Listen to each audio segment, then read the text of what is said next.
Approximately 140 Americans will die by suicide today.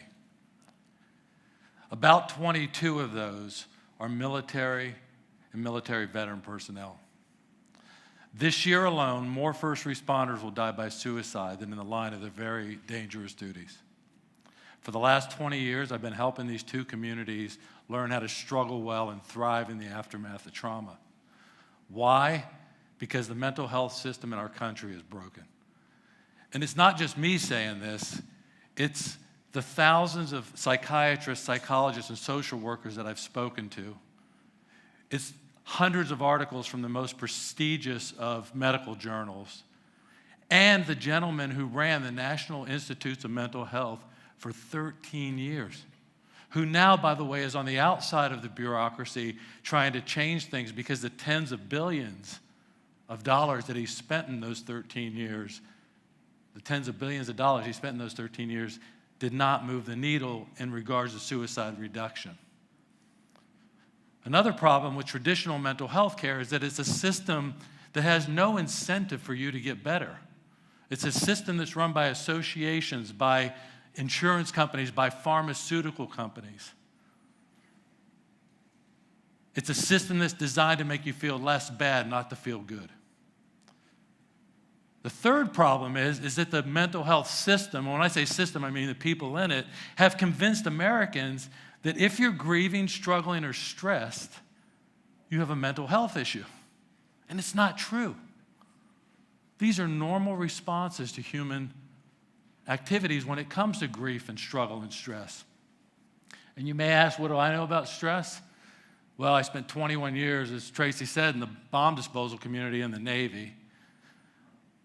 Some people call it the most dangerous job in the world.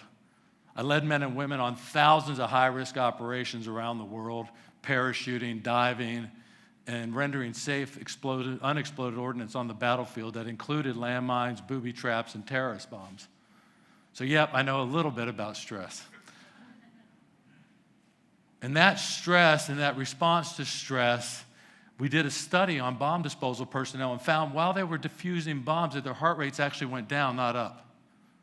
And if we know that our bodies have the right chemicals in them, if we're well, if we know that, we can do something about struggling well.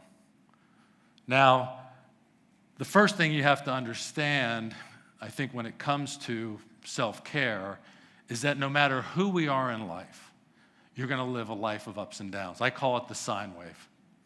What you don't want to do is live a life that looks like this, because that's a roller coaster ride that none of us will survive. But how do you live in what I call the livable band of this sine wave, the ups and downs? And if you think about your life, I think about my life, you can almost map out what happens in these ups and downs.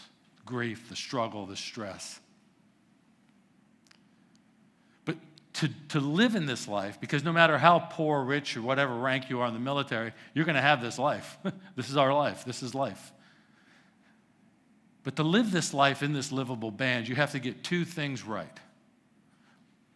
They're kind of represented on this graphic by the red lines.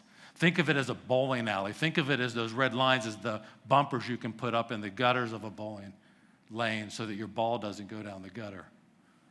The first thing you got to get right is what I call your 3 to 5. This is your support network. These are the people that when times are tough, you can turn to. So you don't have to rent a friend at the local therapist office. You can, in fact, turn to your friends and get the support that you need and the shared experiences that you need. But these need to be healthy people. These need to be people that you admire, people that you inspire to be like. They can't be toxic. They can't be social. They can't be virtual. They have to be real friends that when times are tough, you can turn to. Why 3 to 5 people? Well, science tells us that humans become the average of the 3 to 5 people they spend the most time with. It's important to get this right. Think of the other bumper in the bowling lane here, and that's what I call wellness practices. And that's our body's ability to really self-regulate. And I've got to say that if you can't self-regulate, you often tend to self-medicate.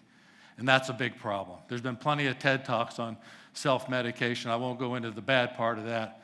but it leads you down a really bad road. And it affects those good chemicals that are in our body that allow us to self-regulate. What do wellness practices look like?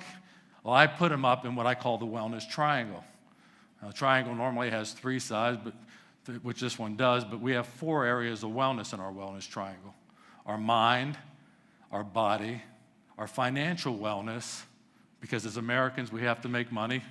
This is a country that requires that. And in the center is our spirituality. And I define this, and for today I'll define it in a non-religious sense. You think of spirituality in a 3-part definition. The first part of the definition is your character. Are you a good person? Are you living a life of morality and integrity? The second part of spirituality is your 3 to 5. Do you have 3 to 5 really good people in your life? And the other part of that is, are you healthy enough to be in somebody else's 3 to 5? Super important. And from a wellness perspective. And the third part of the definition is service to others. What are you doing to help others, especially those that are less fortunate than you? I live in Loudoun County, Virginia. It's the richest county in the United States. We have every problem in that county that every other county in the United States has. There is always something that you can do to help. And it doesn't have to be big. You don't have to start a nonprofit. You don't have to work at a nonprofit, but you have to do something to help others. The local homeless shelter, soup kitchens, lots of places where you can be of assistance and service. That service increases your emotional intelligence. It increases your empathy. It makes you a better 3 to 5 in somebody else's network. Now take a journey with me for a second and close your eyes. And for those that have their legs crossed, uncross them and put your feet flat on the ground. And on a super simple scale of 1 to 5, I want you to measure yourself in these 4 areas of wellness. Let's start with your mind. Now remember, there's 1, 2, 3, 4, and 5. You can give yourself one of those scores. A 1, maybe at the lower end of the spectrum, we're just feel like we're living this proverbial life of the tail wagging the dog, the black cloud over our heads, that no matter what we do, we don't feel like we have control over our lives. On the other end of the spectrum, the higher end of the spectrum, you feel like you're in control. You're doing something to increase your wisdom, something to be a better person. You feel like you've got enough goals in your life that you're working on them, and you feel like you're in control of your destiny to the effect that you can be. Give yourself a score, 1 to 5. On your body, maybe you're at the lower end of the spectrum. If you're recovering from an injury, you're recovering from a surgery, a hip replacement, a knee replacement. Maybe you just can't walk up and down the stairs without getting winded. You're out of shape. Now, when I talk about your body, I don't talk about just exercise, but the nutrition, what you put in your body. Super important, because putting bad things in our bodies not only affects the chemicals that are in our bodies and our ability to self-regulate, but it also tends to have us put on a lot of weight, which leads to lots of problems down the road. So on a scale of 1 to 5, again, the lower end, you're struggling. The higher end, you're doing something to increase your fitness. Now, I'll tell you what my doctor told me, and that is, at 80 years old, who cares how much you can bench press? What you want to be able to do is bend over and tie your own shoes. You want to be able to get up if you fall, and if you fall, you want to be able to fall gracefully and have the strength to do that. And that means you got to go to the gym. You got to do something aerobically and lifting weights to keep yourself in this condition.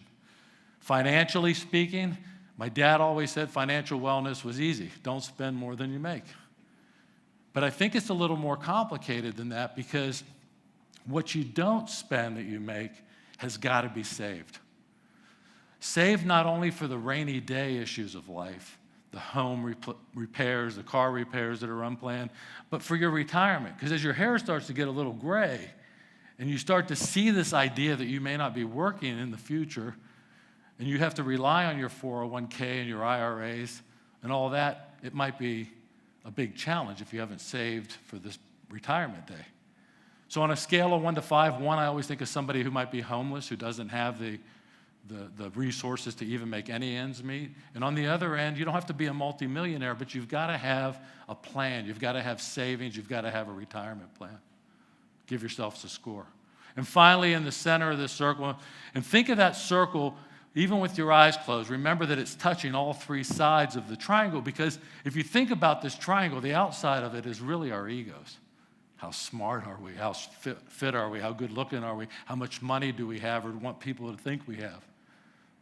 And if that ego, the points of that triangle start to flatten because our scores are low and there's nothing in the center, what's going to happen? It's going to collapse. The triangle geometrically is a super strong shape, but if those points start to falter, that triangle is going to collapse. So in the center, if you think of that circle touching it, you need to inflate. I call it inflating the ball, the spirituality ball. Measure yourselves on a scale of 1 to 5. 1, maybe you're completely disconnected from other people.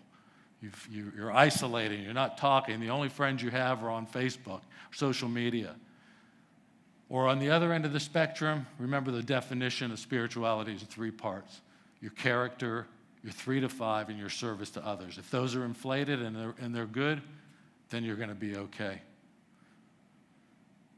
So now go ahead and open your eyes and think about those scores in those 4 areas. And then ask, what's next? The most obvious question to me is, what do I do with this information? We talk about increasing your emotional intelligence. Part of emotional intelligence is self-awareness. Now I start to feel self-aware, that I understand where I am in this wellness, and that gives me the first step to getting better. What do you do to get better? You set goals. And every day of your life, you get up and you work on a goal in each of these 4 areas of wellness. And if you do that, you'll be well. Now, you may ask, what does wellness have to do with suicide prevention? My belief, after now being in this business for 20 years, and by the way, in the last 20 years, we've lost more military and veteran personnel to suicide than we did during the Vietnam War in combat. This is a problem. It's an epidemic in our country, and it's not just military and veteran personnel. And the reason I'm here today is because what we've been doing for the last 20 years and the hundreds of thousands of people we've helped, I believe we can take that to the world, and that the only way we're going to change this bureaucracy is if we all help each other, because the system will never have enough mental health providers, enough pharmaceutical solutions to fix this problem. We have to lift each other up, because the true opposite of suicide is living a great life. And if you're well, you can live a great life. And for that, that's the recipe for how to struggle well. So thank you very much, and have a great day.